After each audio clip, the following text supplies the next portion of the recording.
begin with Ryan Aber and then go to Eric Bailey. Yeah, Alex, when you look back at last week and the end of the Kansas State game, what did you see that really stood out to you about, especially the tackling issues last week, and how confident are you that those can be addressed and addressed quickly? Yeah, I think the tackling, it's one of those moments where, where's that come from? Where and you're trying to obviously look for the symptoms. Was that something over the course of the week? Is it something you saw the previous Saturday, which we didn't, that were previous Saturdays? And I think you're talking about experienced players almost across the board. And then, okay, why does that happen? Well, number one, you say, okay, well, again, what did we lack from a preparation standpoint? Did we not do enough over the course of the week? And you say, wait a second, we did the exact same thing we did the previous week and tackled pretty well. So my confidence level, can we get it fixed? Absolutely we can, because those guys have proven to do it over an extended period of time. They did not do it last weekend. And it's disappointing that way. And it's one of those things you got to have an anxiousness about you. When you're at the point of attack, the excitement level's got to get cranked up when the ball's coming your way. But you also have to, stick to the techniques and fundamentals, and you got to make sure that you're coming up with a body part. That's one of our, chief coaching points: to take the extra step and come up with a body part, meaning wrap. And so often, as you saw the other night, was two extremes. Number one, not wrapping, not taking the extra step, which means that we're not using our techniques and fundamentals that we've just displayed in the past. And the second thing is, in a couple of situations, it was the lack of a tackle attempt, which might be a little bit even more alarming, which means the ball surprised us, not just the ball carried, but the ball itself coming in our direction or possibly to the man in which we're covering. And so, disappointing that way. Obviously, it creates a very difficult situation in terms of keeping points off the board. But our chief issue, I'll say this, and I guess I'll start with a statement. Our biggest issue over the last 2 weeks is that fourth quarter. We win the fourth quarter, we're feeling a whole lot different right now. And we can fix a lot of issues, and we can talk about, we can deep dive into those issues and say, we found a way to finish in the fourth.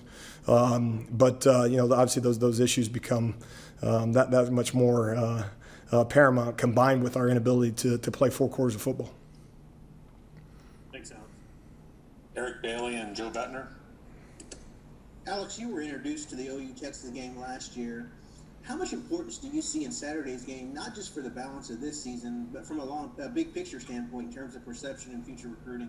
Oh, it's huge. I mean, I think, when you're talking about one of the best rivalries in sports, and so you got a major responsibility as a coach and as a player at the University of Oklahoma to embrace that and attack the week of preparation and play your best football game on Saturday. I mean, that's got to be the focus. Anything beyond that, it is something that you deal with on either side of it. I mean, the biggest thing that you got to focus on is the things that you can impact, the things that you have complete control over, and that's your effort level and your ability to execute on Saturday. So, with an opponent, with the quality of Texas, obviously they certainly have our full and utmost respect.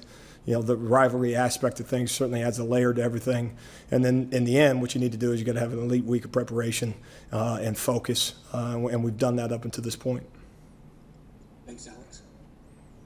Joe Bettner and then Jason Kersey.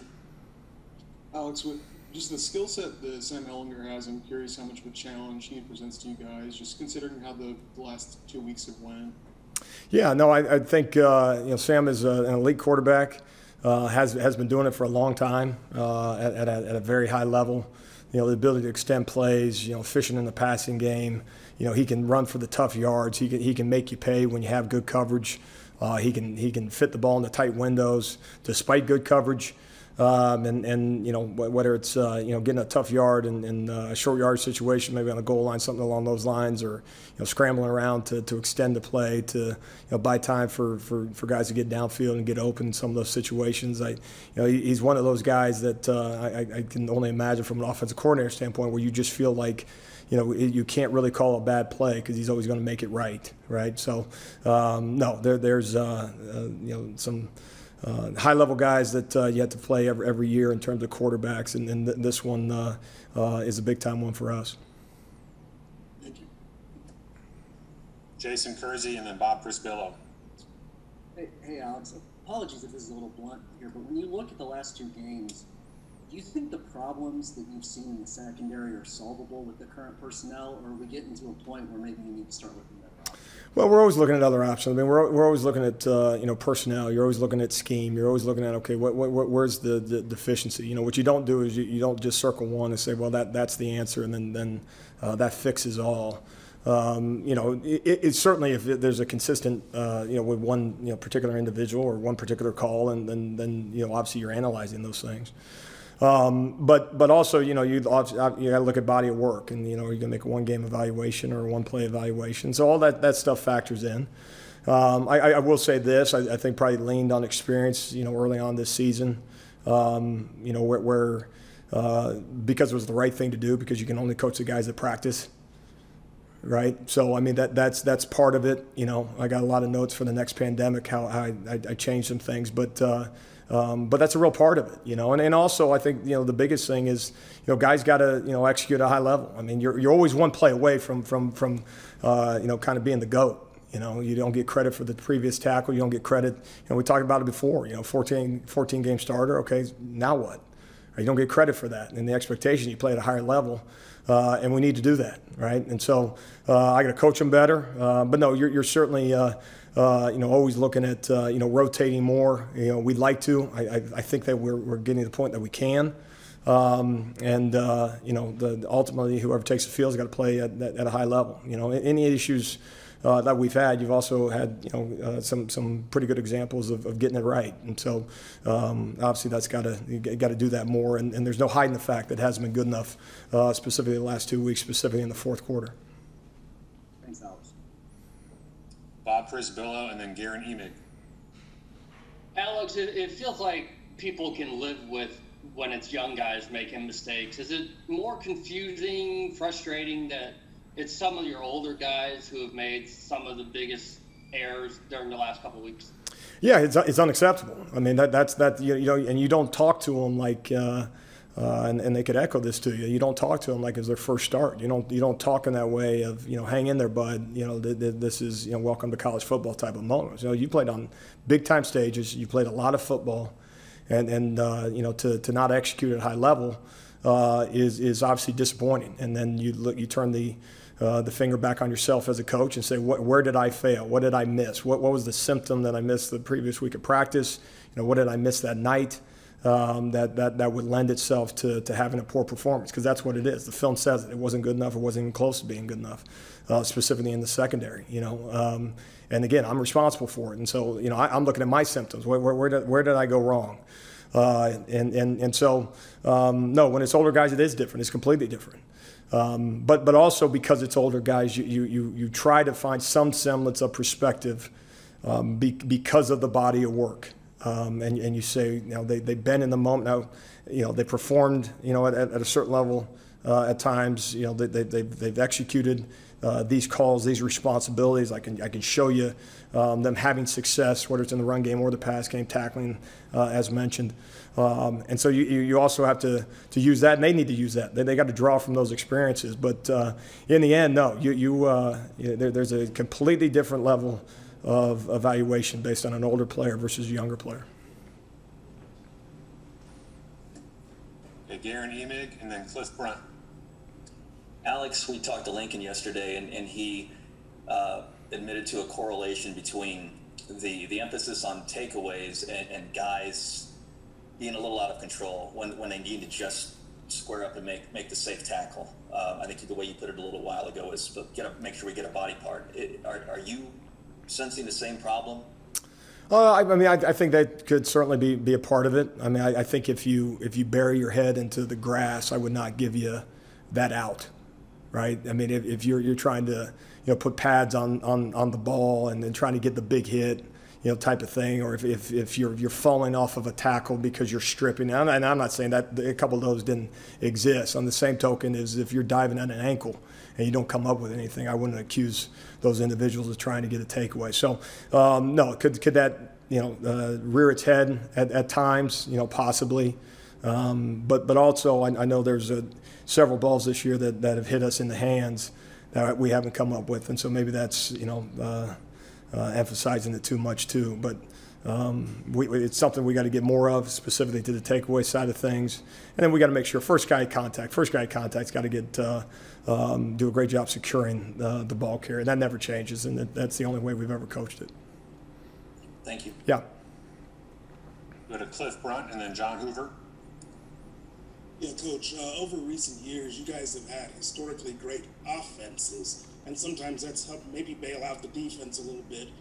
This season, the offense is working out some kinks. You got a freshman quarterback. How much more ownership does the defense need to take for the direction this team goes and how things turn out this season? Yeah, I mean, I think the defense needs to take ownership, despite, you know, if the offense was the number one offense in the country and you know, full steam ahead, and none of those other factors even were mentioned. I think because that's you know, our role within this organization as the defense coordinator, defense coaches, defensive players. You know, we got to have more ownership across the board, regardless of what happens on the other side of the ball. But certainly, as you look at, you know, these last couple of weeks, you know, and I'll say it till I'm blue in the face. You know, if we win the fourth quarter, we win the game. We've given up 31 points in the fourth quarter the last 2 weeks for a number of reasons. If that number changes, but by a relatively small amount, we feel a whole lot different right now. And we're coaching guys, we're improving on guys, we're frustrated by individual plays and saying that's not acceptable. But we certainly don't feel the way we sit here on a Wednesday, right? So we got to do a better job as players, a better job as coaches. To play 4 full quarters, and then let's see what the scoreboard reads. We're always going to have issues. We're always going to have you know, things we need to correct. You know, there's something's going to happen in the game. You watch any college football game, any NFL football game, there's going to be things that happen defensively that are head scratchers. You're saying, how did they hit on that one play? How did they hit on that, you know, that pass or that run? And that's unacceptable to tackle that particular way, or an individual having a poor performance. But collectively now we got to play 4 quality quarters of football and find a way to win. In the end, and we've done the exact opposite the last 2 weeks, which is, you know, obviously us as coaches not doing a good enough job of getting guys to play 4 quarters. I would accuse us of being in that situation at times last year and found a way to win. And now we're seeing the other side, and we got to own it. You earn the praise, and you also earn the frustration by players, fans, everything else. You lose. There's ways you win. There's ways you lose, and one of the ways you win is you play better defense. We got to do a better job. John Hoover and then Caleb McCurry. Alex, I want to take you back to that what you were saying about the fourth quarter. You mentioned the phrase "for a number of reasons." I wanted to pull that apart a little bit. I think of the 5 scoring drives in the fourth quarter, only one was over 50 yards. You had the kickoff return, you had the punt. The block punt, you had a fumble, I think. So, how do you kind of measure that? Because you give up a 13-yard drive, you give up a 29-yard drive.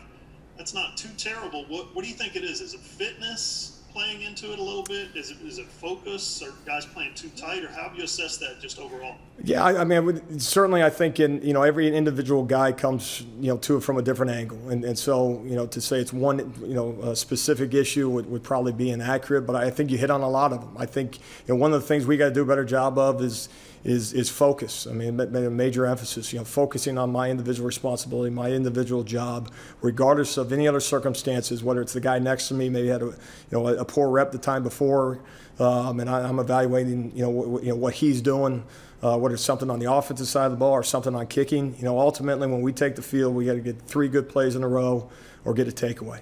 And in those moments, and you know, and we say it to all the time. And you know, I learned in coaching, if you do the, you know, try to feed someone the line, I've told them 1,000 times, well, what's that say about you as a coach, right? So believe me when I'm saying this to you, it all falls on me. But you know, what in those moments we tell them that what's the situation? Well, the situation is we got to get 3 good plays in a row or get a takeaway.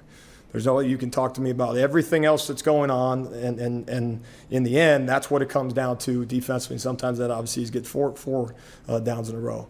It is what's necessary to get the outcome that you need. And so, you know, I think I was asked about fitness or what it was, fatigue maybe a couple weeks ago too, and you know, was something I didn't think at the time, and it's something that when you see it 2 weeks in a row now, you got to say, okay, now wait a second, are we doing too much during the week? You know, are we you know, playing guys too many reps?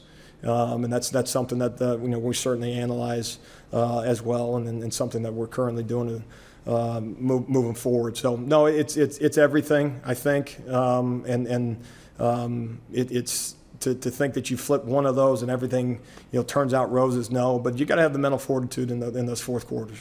You know, there's 14 points on the board. I think 2 minutes ago in the game, 2 minutes ago in the third quarter, Kansas State. There's 16 points on the board, and still frustrated all heck. I mean, you know, with a minute to go in the third quarter last week, and all of a sudden you look up at the end of the game, we were frustrated by that 16 points. God dang, give me those 16 points again, and fix those issues.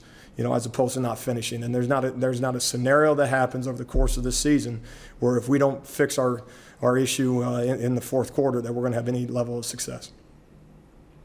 Thanks, Alex. Okay, we've got time for 2 more questions. Kellen McCurry and then James Hale. Hey, Alex, are you, for this season, are you doing anything differently to kind of boost morale for the team? Like, for example, before the Baylor game, the first Baylor game last year, you had the team rewatch the Super Bowl where the Patriots came back against the Atlanta Falcons, being down 28-3. I'm just wondering, are you having your players, you know, especially after these 2 losses, are you having them kind of look back on things like that, doing anything different to boost morale? No, and we have, and we do a defensive meeting every single day with some type of topic.